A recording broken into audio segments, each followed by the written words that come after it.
Good morning mga day.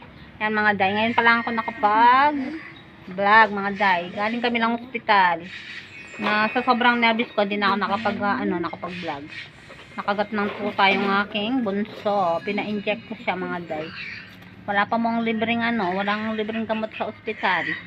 Dun sa may private kami nagpunta. Pero okay lang yun. At least na-inject siya. Parang hinang-hina yung pakiramdam ko mga day. Dumating yung nervous ko. Takot na takot ako. Gusto pa mo yung ngayon. Rabies. Pahirap pa mo ng gamot ngayon mga day. Walang gamot sa ospital. Walang libre. Sa pinabayaran. Pero okay lang kahit na nagbabayad. Basta ma-inject ng yung aking bunso. Mga day. Hagard na hagard ang pakiramdam ng inyong day mga day. Ay, tignan mga ako, sakto lang siyan. Sakto lang. Ayan, sige. Kuha nga ako mainit na tubig, Main. Dumating yung nervous ko. Gusto ko Ayaw, ka na ni Ate Kayla eh. Gusto ko mainom ng mainit na tubig, mga day. Nilalamig ako sa takot ko. Ano siya sa inyo? Takot na takot ako kanina makagat yung anak ko. Naglinis siya. Iyak siya ng iyak, mga day. Ganun pala kapag nakagat ka ng aso. Dalawa yung inject dito, tapos yung kagat ng aso talaga. Yung dito niya, talagang in-inject yung sugat niya dito. Kaiyak niya kasi buto yun dito. Siyempre ma. Matigas yung dito natin. In-inject siyang gano'n, no? Iyak na iyak siya, kaya kahit wala akong pera, dinala ko siya sa Jollibee. yung pera niya, napamaskuhan niya, yung pinang Jollibee niya. Magkano yung nga pamaskuhan? May kurang kayong tuki yata. Ay, sana all. Kaya lang, bumili siya ng boots. Magkano yung boots niya? Kulang sa 600, oh. 500 kay 529 eh. Pinag-down muna lang ako ng 500. Pag sa susunod na yung booster daw 1,000. Tapos yung tatlong session, hindi ko alam kung magkano. Dumating yung nervous ko kanina mga day, kaya hindi ko na naisip na i-vlog. Nawala na sa isip ko. Pati ID ko nga naiwan ko. Naiwan eh.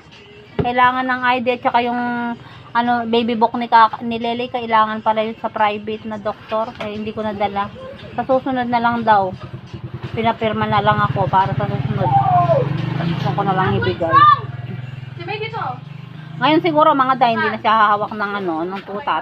Natakot na siya. Sabi ko kapag umawak pa siya, bite siya uli ng tuta. Sakit pa kaya ng injection. yes guys, Kadaming nakakagat ng ng aso. Dahil wala sa ospital. Kadaming napupunta doon, Cheng. Yung matanda naman, kinagat ng pusa. Naapakan daw niya yung pusa, kinagat siya sa paa. Yung nakasabay ko ng data, yung lalaki, yung Oh. nakagat siya ng pusa dito, tanggal yung kuko niya nun. Ay, yung matanda naman dito sa paa dito. Isa ako niya, yung lolo, ako. Yung una, nakalot yung bata. Tapos yung itatapon na ng lolo, bigla siyang nakagat. Tinignan niyo naman yung kay Lele, binabakbak lang pala daw, pero mas maganda na nga daw yung ma-injection. alam mo kung saan nakalagay yon yung bata. Kahit na gumastos mga day, importante sigurado na ma-inject na yung rabies. Nakakatakot. Pinapamonitor pa ng 11 days yung aso. Kung hindi maglulungkot o mamamatay. Sana naman, hindi naman. Pinalo naman kasi eh. Pinalo sa bibig ni Papa. Tsaka sinampal pa ni Ate May. Nasaan siya niyan? Pero masaya siya, May. Oo. Naglalaro na uli. Pinakain. Hindi siya, pakainin nyo naman. Pinakain. Pakainin nyo naman, May.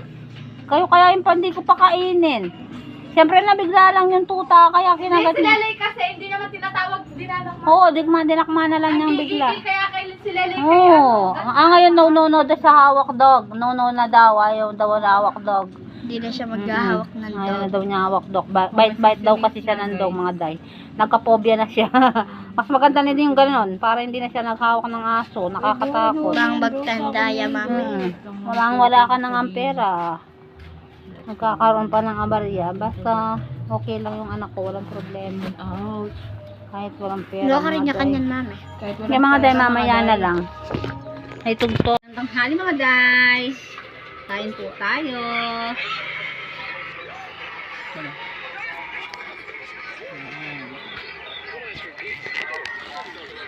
Yan mga day. Ulam ko, sinigang na ano. Isda. Ayun yung ulam nila. Menudo. Dapat lagyan natin sa ano, May. Yan mga day. Kain muna ang mga day. Kumusta yung pasto nyo mga day? Hindi dito. May kita si Mama Beth. Ay, maliwanag man. Ano maliwanag? Yung pinto. Ayan mo, pwede na yun. Pangit. Saan siya? Ayan mga day, gawa tayong kape. Gusto kong uminom ng mainit mga day. Hoy!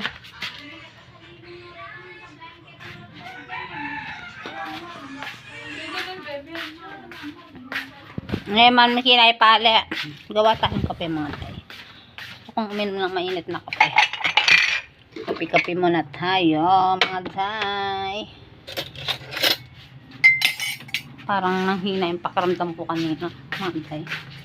Parang wala akong ganang kumain sa nervyos ko mga day. Sandali lang. Gawa tayong kape mga day. Oh! Oh!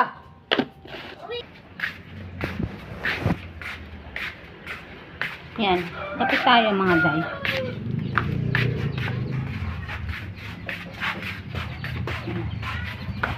Niyak daw yung aking bulso. Hinahanap ako mga day. Wala ko sa nga may nanuya yung wari na eh. Pinapauwi siya ni Dada. Si Lele yan. Wala sa amin na ano. Hanggang ako balak sa amin nanuyo. Hindi lang mga day. Thank you for watching mga day. Please like and subscribe on my YouTube channel. Bye!